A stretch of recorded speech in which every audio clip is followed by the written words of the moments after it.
Recently, I had an issue with my ETZ21 adapter, and I want to talk about that because if I had some issues, the likelihood is that other people out there having some of the same issues.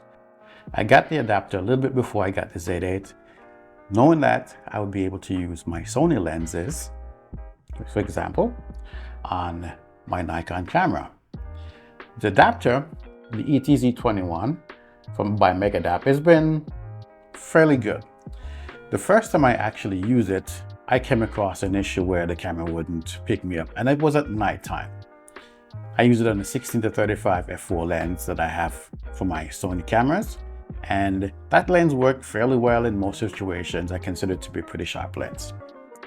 The issue occurred with me trying to do a vlog.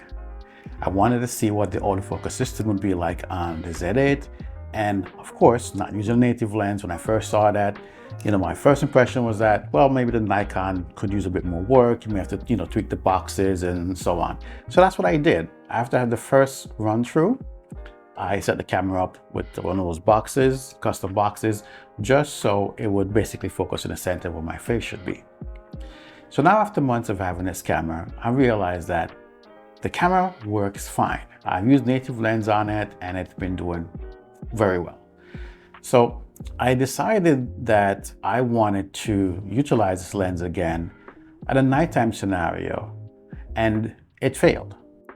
What occurred was that as the evening was getting darker, the camera was having problems focusing, and I couldn't understand why.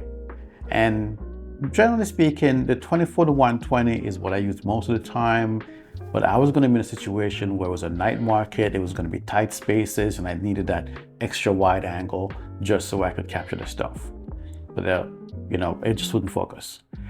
So I went back to the 24-120 and worked the best I could. After doing some research, I found out that there were a couple updates that I missed, because before the Z8 came out, I checked a few times, and even after it came out, I checked and I didn't see any more firmware updates. But seemingly, one of the firmware updates had to do with focusing issues with the Sony lenses, specifically the 16-35. So guess what? Firmware update time. One of the things I noticed in the firmware notes was that now, after performing one of the firmware updates, you would be able to do the updates to this device via the camera body. That's exciting. So what I'm going to do today is take you through that process of updating the adapter and then updating the second portion on the body so you guys can see for yourself. Let's get into it.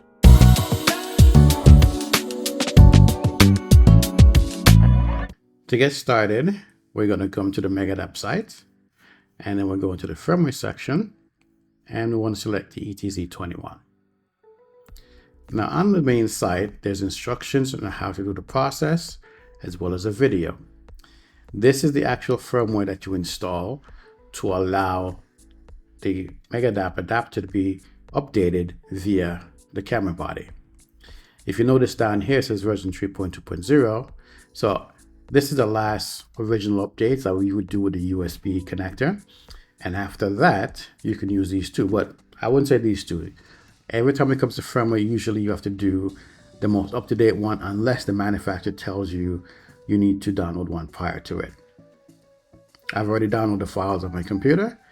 You can see what happens when I click that. There's a bracket 1, which means the file's already on the computer. So what you want to do is extract it and then install it onto the adapter. Once the adapter portion is complete, then you want to do the second section and download this file and then extract that. Move the bin file onto your camera SD card, or copy it to the SD card and then put it inside the camera. Make sure you have the adapter with a lens attached installed on the camera body before you begin the process. This video you can follow for the process. I'm not going to walk you through it because this video is pretty much self-explanatory as far as what to do. It's very simple, it's very easy. So watch this first to get an idea as far as how it's supposed to be done, and then install it. So the firmware update is inside the camera, and we're going to run through the process. As you can see, the lens firmware says 3.55, and we're going to update that. So let's click on update and install a new version, which is 1.26. It should take a few seconds, and once it's done, all is set.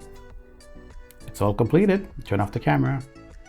We are in the holiday seasons. Lots of sales are coming up. As an Amazon associate, I do have links in my description area, and I'd like to ask that you utilize some of these links when you're considering your purchases this holiday season. Whether it's for Black Friday or, well, early Black Friday, which just started, you can utilize the links to make purchases. And the links are going to be there in most of my videos, whether it's tech stuff or otherwise. You can use the link to get started with your shopping. And if you purchase something else during the session, I will get credit for it. It's not a big amount, a small amount, but every little thing helps. So if you enjoyed watching the video and you want to support the channel, please remember, use the links when you're shopping on Amazon so that we can get a little kickback from Amazon to help out the channel. Thank you. And also, if you haven't yet subscribed, get subscribed. Lots more videos coming in the future. So the firmware update is pretty simple. Once you've done it, you're pretty much done and you're ready to go. Just remember, you cannot install a firmware update unless the adapter with a lens is actually on the camera. That's a step that you must not skip, or else it doesn't work. So one thing I did notice after the update when I was testing the lens, and it's kind of weird and I don't know what it was, and I did report it to Megadap, is that the 16-35, I went to like a dark room and just kind of tried to see what it was doing, and it just kind of wonked out. That's the term I'm going to use. At the time I was zoomed into 35mm, I heard a click, then I could hear a mechanical whirring. I saw the camera was zooming out, and then nothing. Zoom rocker didn't work, zoom ring didn't work, focus ring didn't work. It was just like everything stopped working. I turned off the camera, turned it back on, everything came back. So it was like a one-off. I wasn't able to duplicate it. I want people to worry and think that, oh, something is wrong. I've tried my other lens on it and they seem to work fine as well. So I don't know, but I reported it to Megadap just in case there's something weird going on. Well, that's the only lens with a power zoom, the other one with a straight prime. But you know, it was a weird thing because it did have a firmware specifically for focusing issues on the 16-35. So who knows? In case there's something else, yeah. But I'd be happy to hear from anyone else who utilized this adapter to see if you have the same issue, or if you don't have any issue, what lens do you use it with and how is it performing for you. I know there's been a lot of people talking about the new ZF that's been coming out. There's some Sony users who also liking some of the performance and the specs from the Z8 and Z9, who are thinking, hey, maybe I can get a Nikon. Of course, Nikon people like myself who want to come back if you've gone with a Sony, or at least have another Nikon in your stable. If that's you, you can check out the ETZ21, or rather the new version, the ET21 Pro, ETZ21 Pro. That's the newest version that's out.